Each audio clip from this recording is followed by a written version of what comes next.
जबलपुर में एक कलयुगी बेटे की शर्मनाक करतूत सामने आई है, जहां संपत्ति के लालच में उसने न सिर्फ अपनी बुजुर्ग मां को दुकान से धक्का देकर बाहर निकाल दिया, बल्कि छोटी बहन के साथ भी सरेराम मारपीट कर दी। इस घटना का वीडियो सामने आया है, जिसमें आरोपी अपनी बहन को पीटते हुए नजर आ रहा है। लाडगंज निवासी रीति गुप्ता ने बताया कि उनकी 70 वर्षीय मां सुगंधी गुप्ता रानीताल के पास स्थित पुश्तैनी दुकान में बैठती थी, लेकिन उनका बेटा मनीष गुप्ता संपत्ति हथियाने के इरादे से उनकी दुकानदारी बंद करवाना चाहता था। आरोप है कि मनीष ने 26 अगस्त 2024 को अपनी मां को घर से बाहर निकाल दिया था, जिसके बाद से वह अपनी बेटी रीति गुप्ता के साथ घर पर रहने लगी।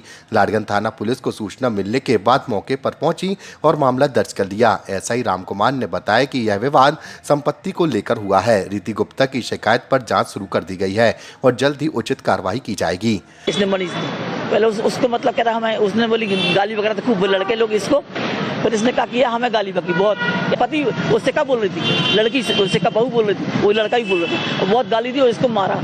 इसके 50 लाख रुपए लिया है, इससे पैसा मतलब मांगे, इसको गाली दी और देखो वहाँ सड़क में रजीत को मारा। कैसे क्या हुआ था, क्या किया था उसने? ये दुकान किसकी है? हमारी दुकान है, हमारे नाम से दुकान है। क्या नाम है? हमारा नाम सुगंधी भाई, हमारे नाम से खसरा, हमारे नाम से दुकान है। अब हम इसे ताला तोड़ के अपना ताला लगा, जो रस्सी लगा के ताला। क्यों लगा दिया उसने? हम लोग अंदर फ्री ताला लगा के, पुलिस ने खुलवाई ताला।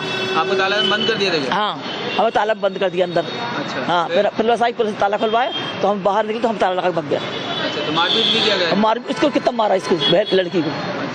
क्योंकि मेरी मम्मी बहुत वृद्ध हो गई है, 70 साल की उम्र है उनकी। शिखा गुप्ता और मनीष गुप्ता उनकी प्रॉपर्टी को हथियाना चाहते हैं। उनको 6 महीने पहले घर से निकाल दिया। उनसे हमेशा वाद विवाद करते रहते हैं। शिखा गुप्ता धर्म को लेके भी उन्हें हमेशा उलाहना देती, ताला मारती थी कि हिंदू धर्म को छोड़ के क्रिश्चियन धर्म को अपनाएं। और उसके बाद उनको हमेशा खाना नहीं देना, उनसे अभद्र व्यवहार करना, गाली गलौज करना, लेकिन वो हमेशा सहती रही, कुछ नहीं कहीं। अब वो 26 अगस्त 2024 से उनका घर छोड़ दिया उन्होंने। वो एक जोड़ी कपड़े में मेरे पास आई। मेरी माँ है तो मेरा फ़र्ज़ है कि मैं उनका साथ दूँ।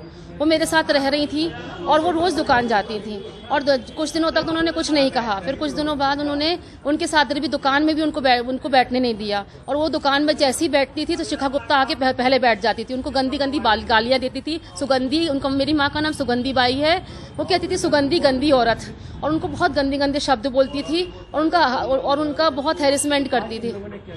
आज सुबह मेरी मम्मी 9 बजे दुकान आई तो शिखा गुप्ता पहले दुकान आके बैठ गई, चाबी ले ली उनसे और बैठ गई। अभी तक मेरी मम्मी ही दुकान का संचालन कर रही थी। उसके बाद वो बैठ गई और मेरी मम्मी किनारे बैठी रही। मैंने सब जगह रिपोर्ट लिखवाई, बोला। उसके बाद फिर मैं घर, जब कुछ देर बाद मेरी माँ का फ़ोन आया कि मनीष गुप्ता 8-10 गुंडों को लेकर घर दुकान में आए, उन्होंने दुकान में तोड़फोड़ की और मेरी माँ को भी जान से मारने की कोशिश करी। और मेरी दुकान जो है वो मेरी माँ सुगंधी बाई गुप्ता के नाम से है, उनकी दुकान है वो, और वही संचालन कर रही हैं। ये लोग उनको दुकान से निकालना चाहते हैं और संपत्ति को हड़पना चाहते हैं, शिखा गुप्ता, मनीष गुप्ता, और उनके साथ हमेशा अभद्र व्यवहार करते हैं। मारपीट भी की। और उसके जब मैं अपनी माँ के बचाव के लिए वहाँ गई तो मनीष गुप्ता ने मेरे बालों को खींच के मुझे रोड में घसीट के मारा। एक हनुमान मंदिर के पास में गुप्ता स्वीट है, वहाँ कोई विवाद हुआ है तो वो मनीष गुप्ता है, उनकी सिस्टर आई हैं, मेरे पास मारपीट की गई है तो उनकी कार्रवाई जांच की जा रही है। काय के पीछे विवाद है? इनका संपत्ति संबंधी विवाद है कुछ। हाँ, पारिवारिक भाई बहन का विवाद है।